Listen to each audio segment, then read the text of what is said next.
What's up, Knights of Vex, and welcome to today's video where today we're going to talk about Datacron Set 20 and go over all the entire aspects of the new Datacron set in terms of stats, the level 3s, the level 6s, the level 9s, every detail that you're going to want to know, and all the things that I'm recommending that you go for right away. It's a very interesting set. It's going to be kind of like a bunch of mix and matching with a bunch of factions where you're going to have a lot of mercenaries and smugglers that are kind of intertwined with each other. And it kind of makes it a little complicated, so you have to really narrow down what you want to use, and there's a ton of different options. But in my opinion, there's a certain amount that really stick out compared to the others that you're going to want to go for, and it's going to make a very interesting Grand Arena season as well as Territory War. I'm personally really looking forward to it. It's really cool to see a different change up at the meta, and smugglers are going to see a huge resurgence, guys. It's actually crazy. There's certain level 6s with this set are actually disgusting good. So we're going to go over all of that today in this review, and I apologize for the delay, guys. Life's been crazy lately, so I know this is coming out a little bit later than normal, but we are here. And we're probably going to start out with the stats, guys, so let's get right into it. Starting out with the stats, guys, there's a ton of good stats this Datacron set, and honestly, there's only one that I have narrowed out to be pretty bad, and that's going to be critical chance. Honestly, each other stat, in my opinion, holds a very big impact for certain teams. Like offense is a huge boost to certain teams. Armor pen, if you deal physical damage, is great. Critical damage is always a plus. We're adding health and protection to this set.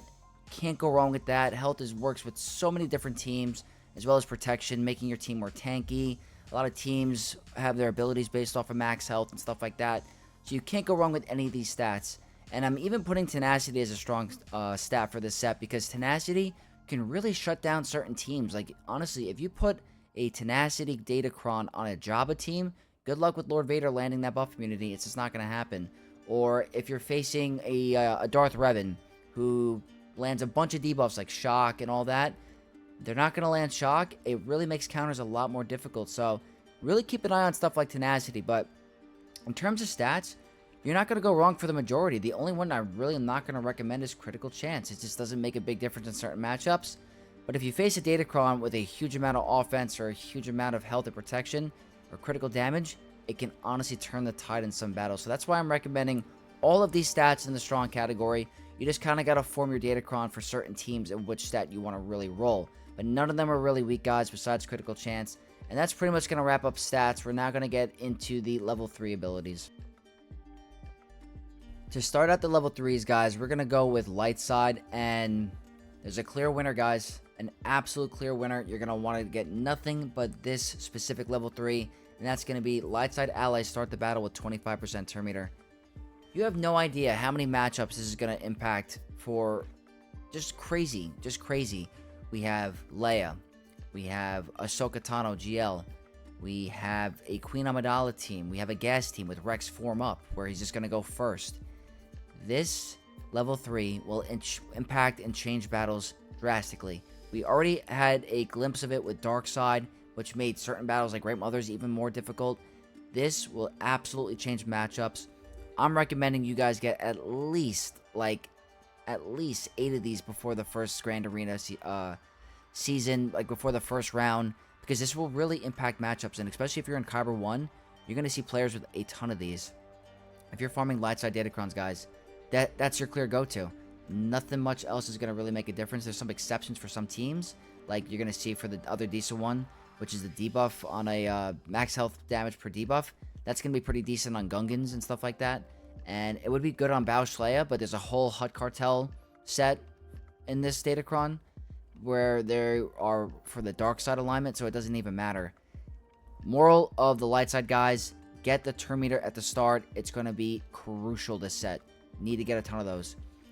And then we'll go on to the other ones. Like I said, the debuff damage is pretty good for Gungans, and that's pretty much the main team that I use them for when we last had it, but not many other teams. The next decent one is whenever a light side ally critically hits an enemy more than 4 times during their turn, they gain 5% critical damage stacking until the end of the battle. Now, the only reason why I'm saying this is decent is that if you have a team that does a bunch of AoEs, like light side characters, like someone like Lando, for example, who's doing really well with Saw in the previous set, the AoEs can ramp up your critical damage throughout the battle, but it might not be enough to make a huge impact. But I do like that it stacks endlessly, so you just never know. That's why I'm putting it as decent. And then the two last ones for bad guys is whenever a light side ally inflicts damage over time on an enemy, they gain a stack of protection up 5% until the end of the encounter. Not many light side characters inflict damage over time level 3, so I really don't think this is going to be a huge impact compared to the other ones. Nothing compares to the turn meter one. I'm putting this one in the bad. And then the clear worst one of the light side is whenever light side allies daze or stun an enemy, they recover 10% health and protection. Yes, the health and protection recovery is good for banners in Grand Arena, but not every character lands daze or stun, so it's not going to be a huge impact. And 10% health and protection recovery doesn't even guarantee a full banner win. It might get you like to that little bit of like where you need it, but it might not impact the battle enough for where it makes a difference. So guys, that is going to be the light side level 3s. We're now going to move on to the dark side. Moving on to dark side level 3, and there are 3 ones that I'm putting in the strong category because they're very situational for certain teams. And the first one's going to be whenever dark side allies use a special ability, they gain 50% turn meter. We've seen this in the previous set. We've seen this a bunch. Turn meter is what makes your team take turns. The more turns you take, the more likely you are going to win the match and destroy your opponent. So that's a very strong level 3. A majority of the dark side ones are going to want to get that. Then the next one, which we also have in the previous set, which I think is really strong, is whenever dark side allies use a basic ability, they gain critical chance up, critical damage up, and offense up. That's a huge boost, guys. Regardless of stats, if you have a good Datacron with critical damage and offense and armor pen, these buffs alone will boost up your team's damage a ton. Like Lord Vader with a buff on a basic will absolutely melt characters really quickly. You're not going to want to miss this. We already have a lot from the previous set, but for this set, it's also going to be very strong. And then another one that's very repeated a lot is the tank revive for dark side, and that is the first time a dark side tank ally is defeated, revive them with 100% health, reset their cooldowns, and they gain a bonus turn, limit once per battle. A ton of dark side tanks, Malgus, Malik, Chrysanthemum, Reva, all really strong, durable counters. Royal Guard.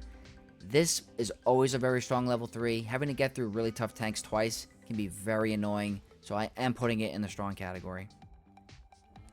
Then the one I'm putting in the decent category, and this used to be in the strong one for me in the previous set, I'm moving it down to decent, is whenever dark side allies start their turn with at least 2 buffs that can be dispelled, they give 5% offense stacking until the end of the counter. Now, on paper, this sounds amazing, and it's like endless stacking of offense, but it really just takes a long time for that to impact the battle, where honestly, like, I think the other 3 are just going to be way more worth your while than having to wait to stack endlessly.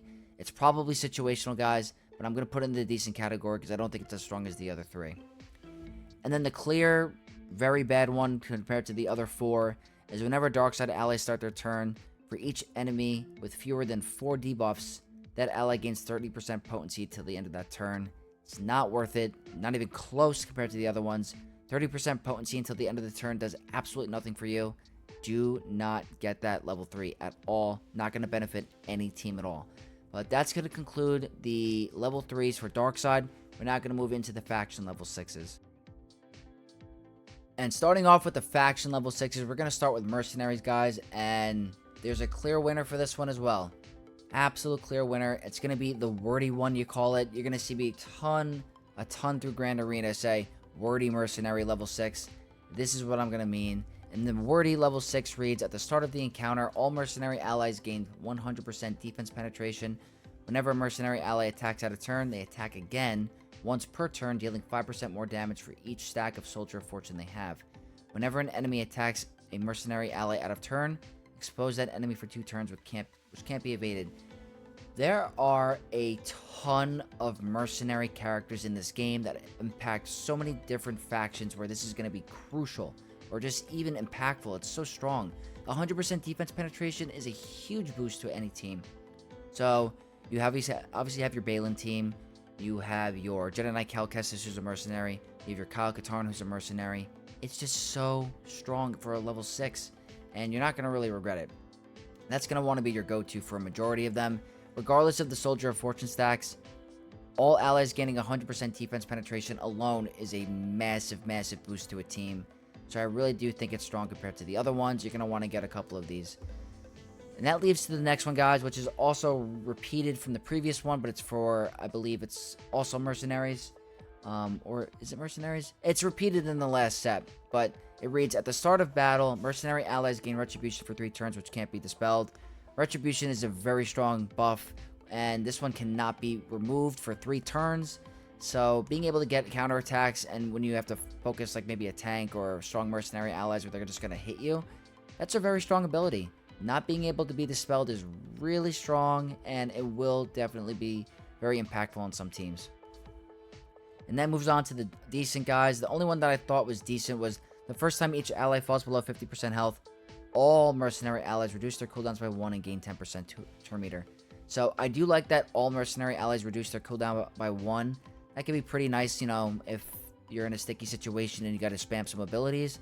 I don't think it ever outperforms the other 2 that we listed, but it's not a bad level 6 to have. It could be impactful for certain matchups. And then the 2 that I have for bad is whenever mercenary allies critically hit an enemy during their turn, that ally gains 10% offense stacking for 2 turns. 10% offense stacking for 2 turns is not going to be impactful. It's not like it's an endless scaling kind of thing. It's going to reset. I don't recommend that level 6 at all. And then the last one, guys, I don't even know why they print this. They probably do it so you have to reroll. At the end of each turn, mercenary allies recover health and protection equal to 50% of the amount enemies recovered that turn. This recovery can't trigger this effect on enemies. It's just like, when is this going to ever matter, or when is this ever going to outweigh the other ones that we all listed? It's just not worth it. They print these ones so that you have to spend your reroll mats, pretty much. If you guys get that, I highly recommend you reroll it. And that's going to conclude the Mercenary Level 6. We're not going to move on to the next faction. Moving on to the Hutt Cartel Level 6, guys. You're going to see my webcam moving all over. I'm trying to make enough room for the slides, so you're going to see me going big and small, just FYI. But moving on to the Hutt Cartel 6, guys. Another clear winner, and it's going to be the wordy Hutt Cartel Level 6. And it reads, whenever an enemy takes damage from a thermal detonator, all Hutt Cartel allies gain 5% offense stacking until the end of the counter. No cap. That's huge. While an enemy is inflicted with a thermal detonator, they are immune to health and protection recovery. Also, massive. That's extremely impactful. I'm gonna explain more later.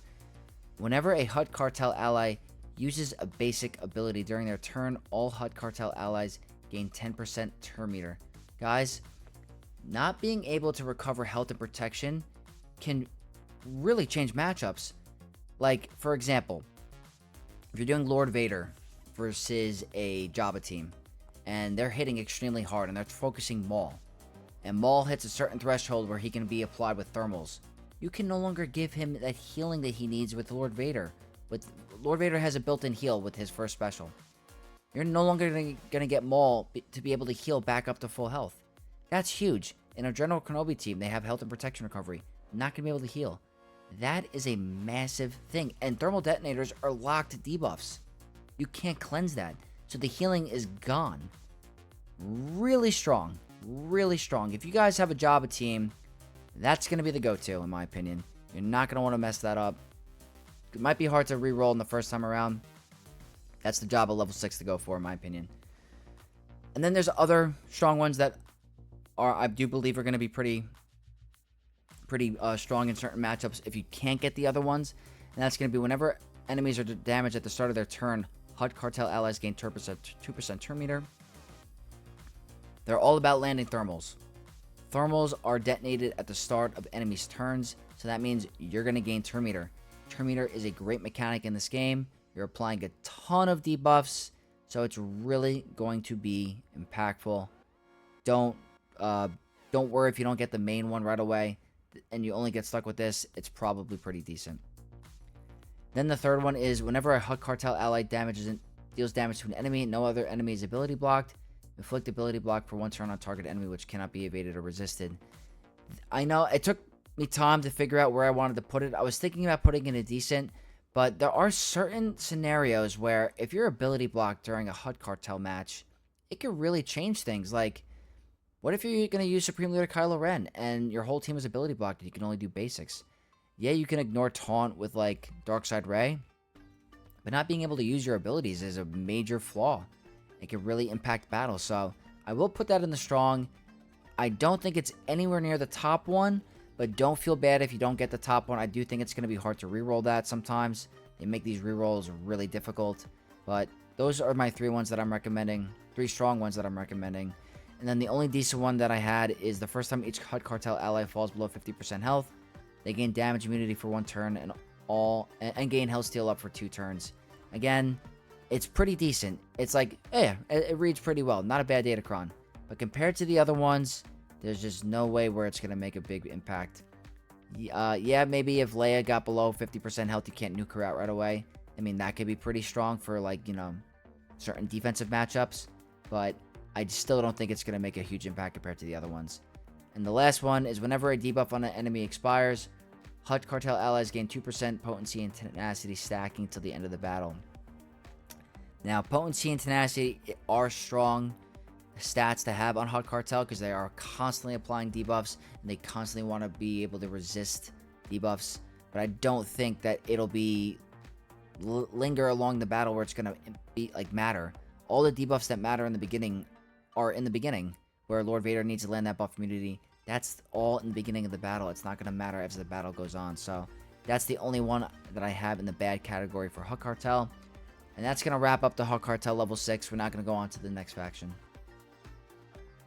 Next faction is going to be the Smugglers, guys. And this one's going to be tilting. This one might be the most frustrating one we have to deal with the entire set, because no one likes evasion, guys.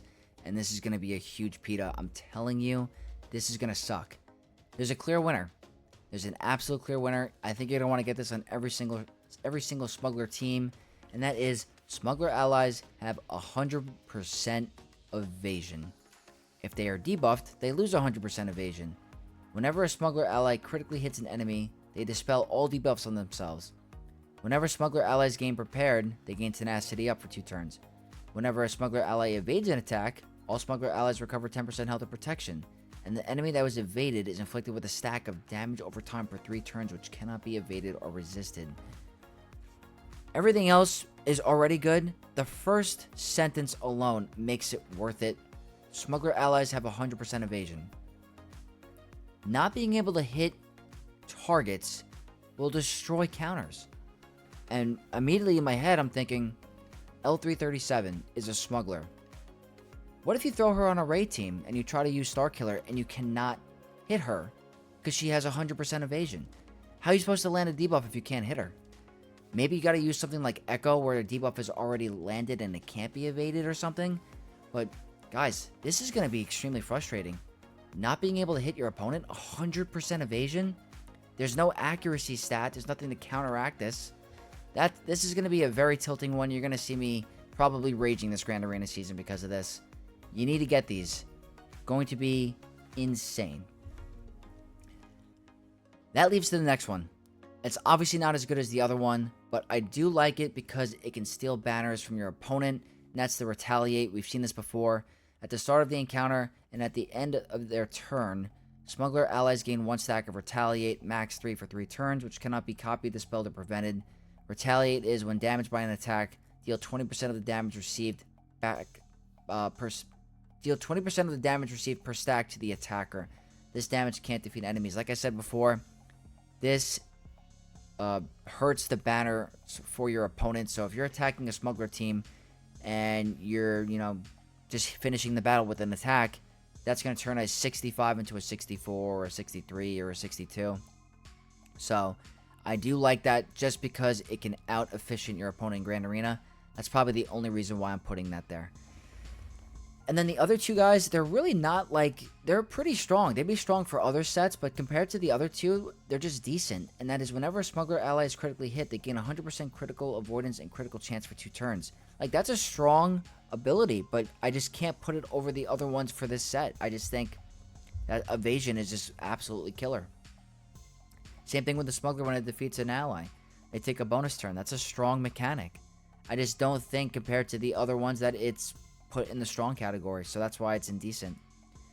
And the only one that I put in the bad is the first time each Smuggler ally falls below 50% health, all Smuggler allies reduce their cooldowns by 1 and gain 10% turn meter. Again, that's a decent one compared to the other one, like in other factions, but compared to the rest, I just can't simply put it in the other category. So That's going to wrap up the Smuggler category, guys. Prepare for a lot of rage this Grand Arena season. And now we're going to move on to the Droid faction. Alright, moving on to the Droid faction, guys. And there's another one that's just very clear from the rest. And it's the wordy Droid one. And this reads, the first time each Droid ally falls below 40% health, they gain damage immunity for 2 turns, which cannot be dispelled. That is huge. Huge.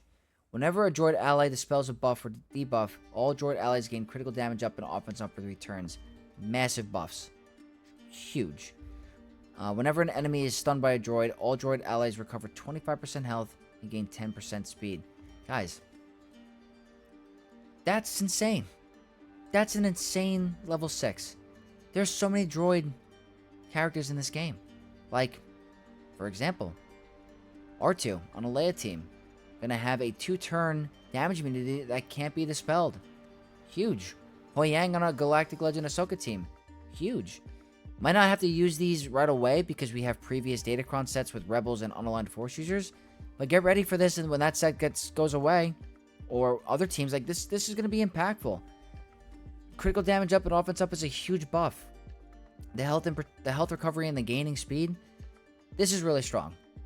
Clear winner, guys. If you guys have droids, this is the one you want to go for. Highly, highly recommend you get a ton of these. And that leaves to the decent guys, and that's whenever droid allies grant a buff to another ally, that ally gains 10% turn meter. Turn meter gain is always good, so it's a decent one.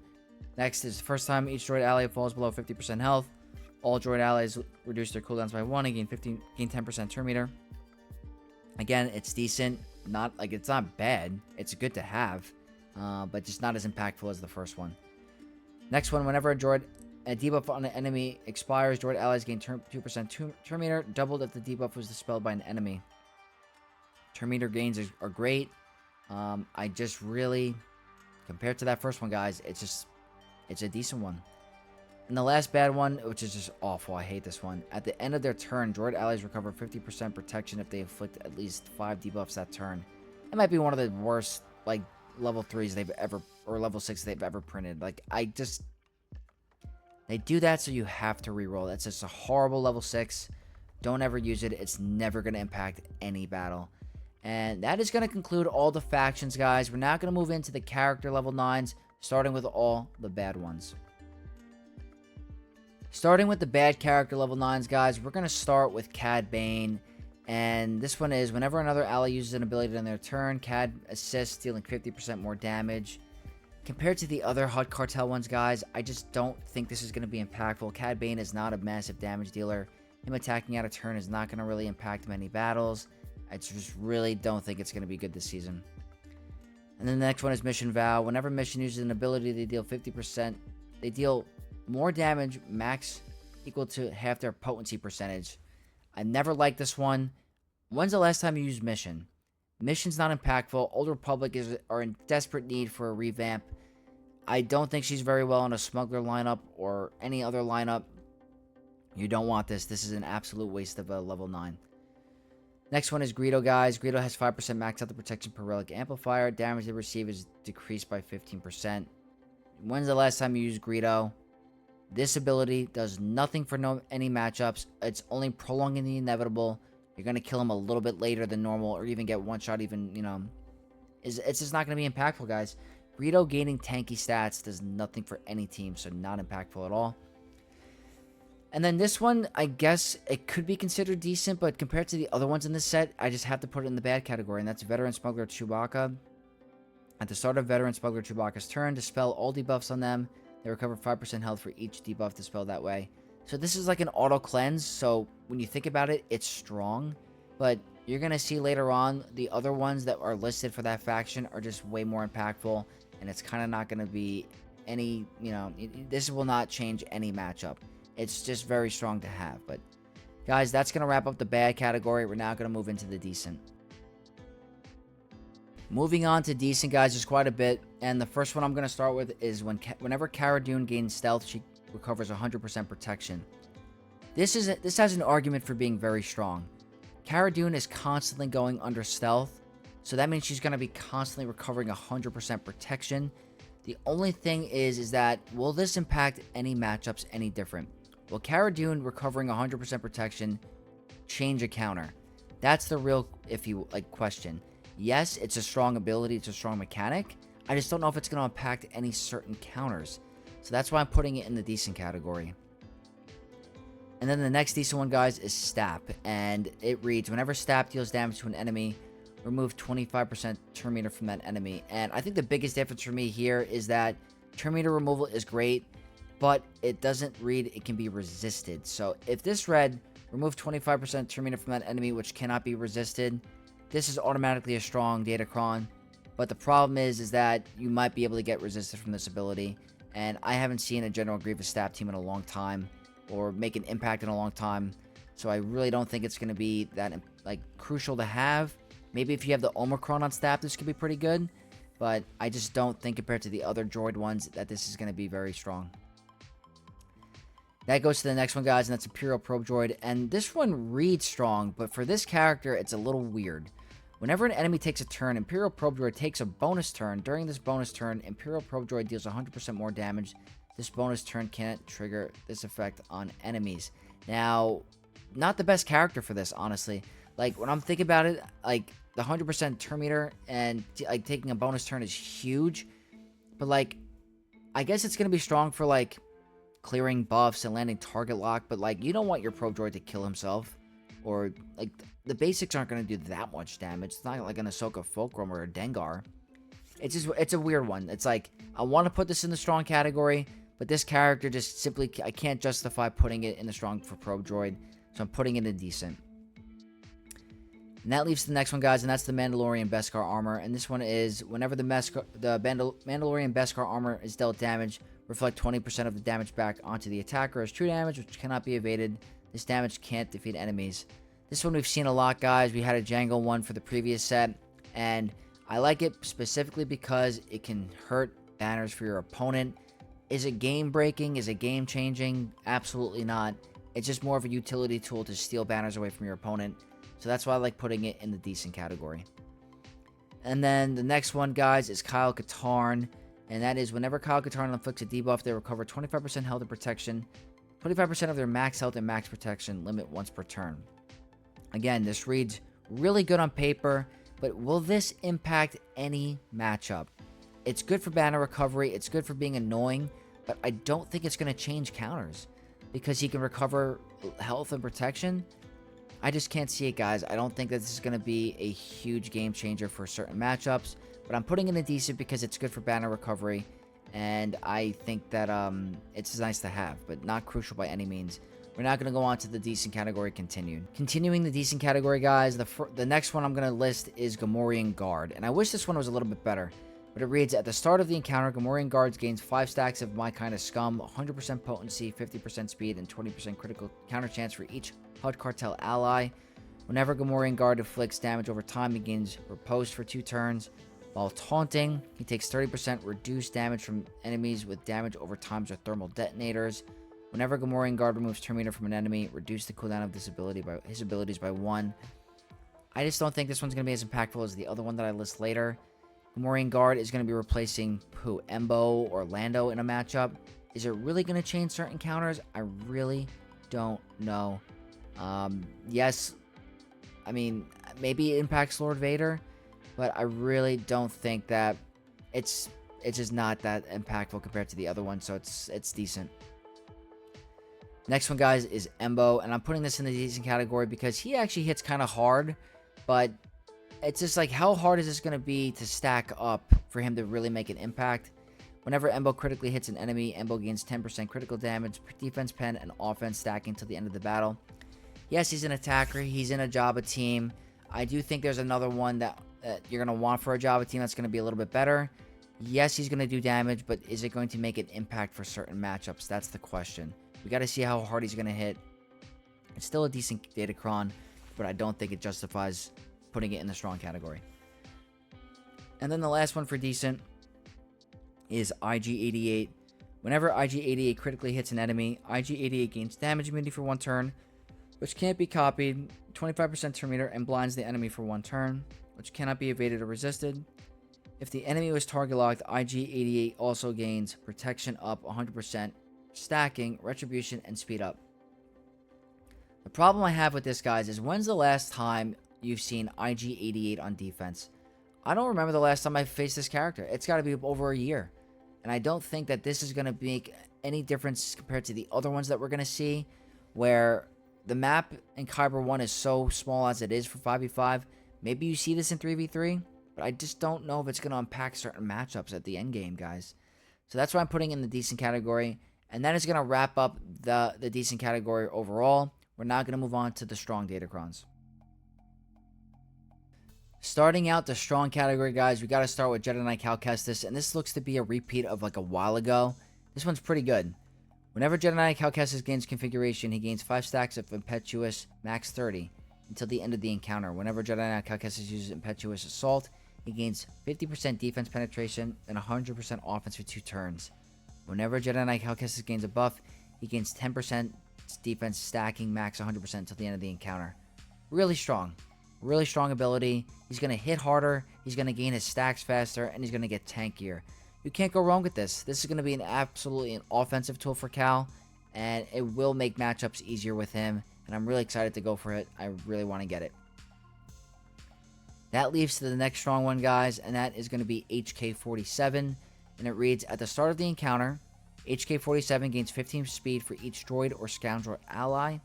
At the start of HK-47's turns, he inflicts evasion down on all enemies for 1 turn. That will probably help against the smugglers, by the way. Whenever an enemy is inflicted with burning or torture, HK-47's abilities or cooldowns are reset. Whenever HK-47 uses Assassination Protocol, HK-47 ability blocks on target enemy for 2 turns, which cannot be resisted. And this is the really good one.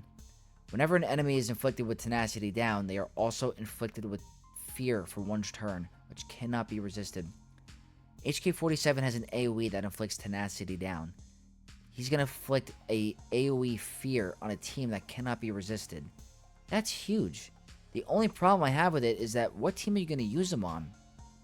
That's really tough. Like Afra, you're going to see that BT1 has a Datacron. So like, we're going to absolutely try to plug and play this into certain matchups and see if it makes an impact.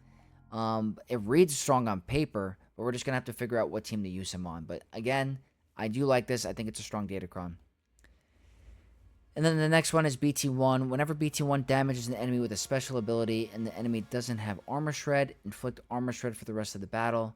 Whenever BT1 uses a basic ability and damages an enemy with Armor Shred, inflict Exposed for 2 turns on that enemy, which can't be resisted. And BT1 gains protection up 50% stacking for 2 turns. That's a really strong mechanic. BT1 already hits very hard. Being able to land Armor Shred on your opponent is just going to make him hit even harder. Expose is strong. The protection up helps with the survivability. I'm hoping Afra can do some serious work against Jabba this season. Landing Armor Shred on the enemy team just makes your chances way, way easier. I do like this Datacron, and it's going to be hard to split up these 2 droids, honestly. We'll have to figure it out, but let's go to the continued part of strong. Moving on to the next strong characters, and the first one's going to be Dash Rendar. Whenever an enemy is stunned, Dash Rendar takes a bonus turn. This is really strong. Being able to take bonus turns after you can constantly stun your opponents. There's a ton of smuggler allies that can land stun, or even or is it mercenaries? Ton of mercenary characters that land stun, guys. This is going to be huge. I cannot wait for this. I really hope I can get this. And this is the one I was talking about earlier, guys. That's Mob Enforcer. And this might be a little controversial, but I do think it's going to have an impact. If the ally in the leader slot is Hutt Cartel, whenever they use an ability, Mob Enforcer assists, dealing 50% more damage.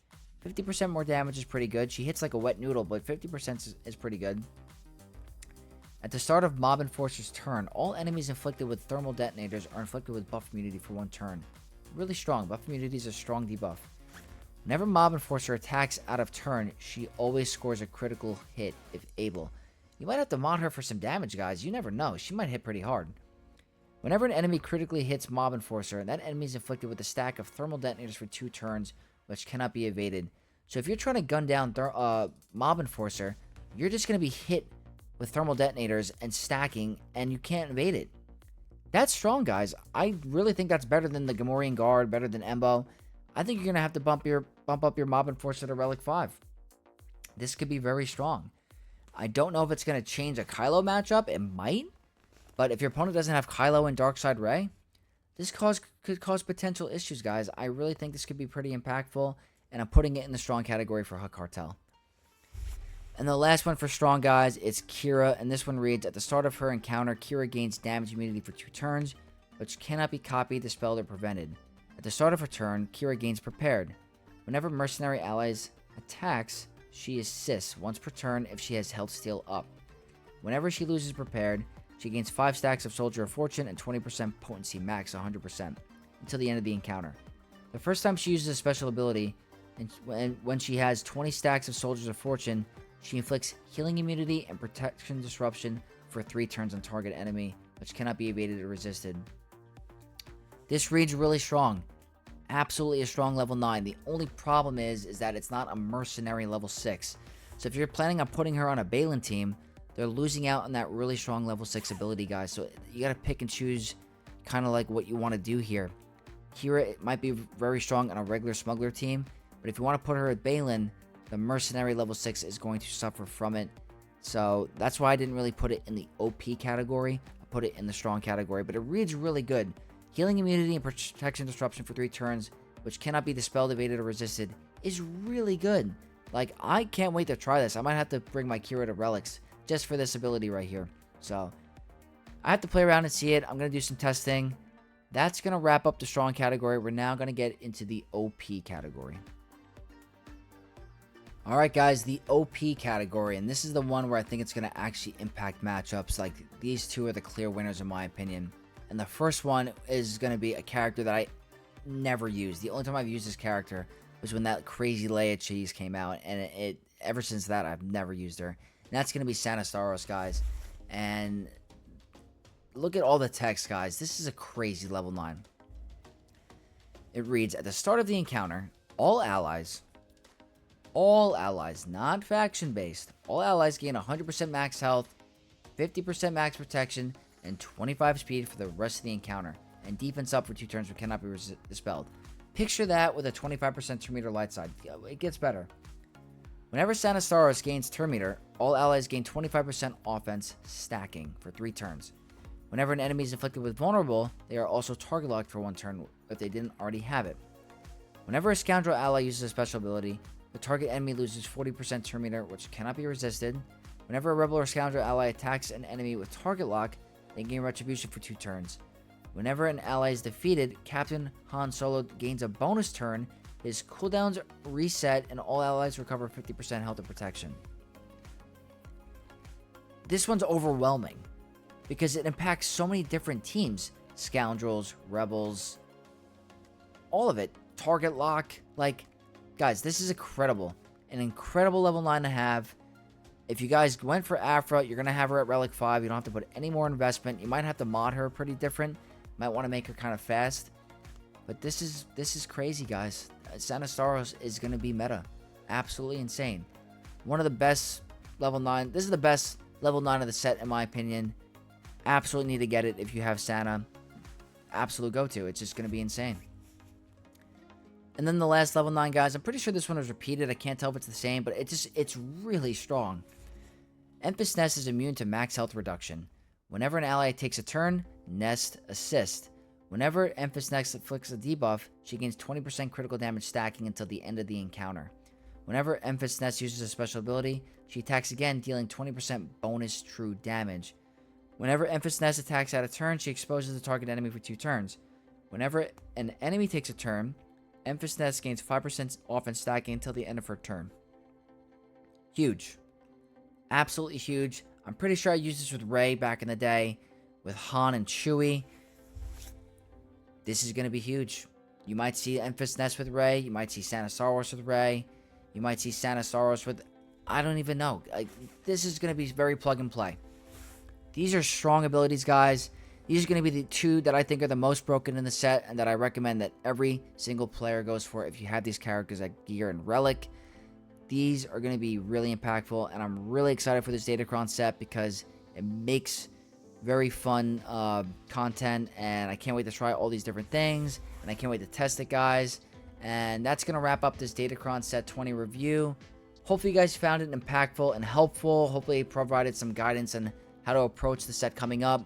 But I am open to feedback, guys. Let me know in the comment section down below what you agree with, what you don't agree with, and what you'd like to improve with this Datacron Set review going forward. So guys, that's going to wrap up this video. If you did enjoy it, smash that like button and subscribe to the channel if you're not already to become a Knight of X. And I'll see you guys in the next video. May the Force be with you all.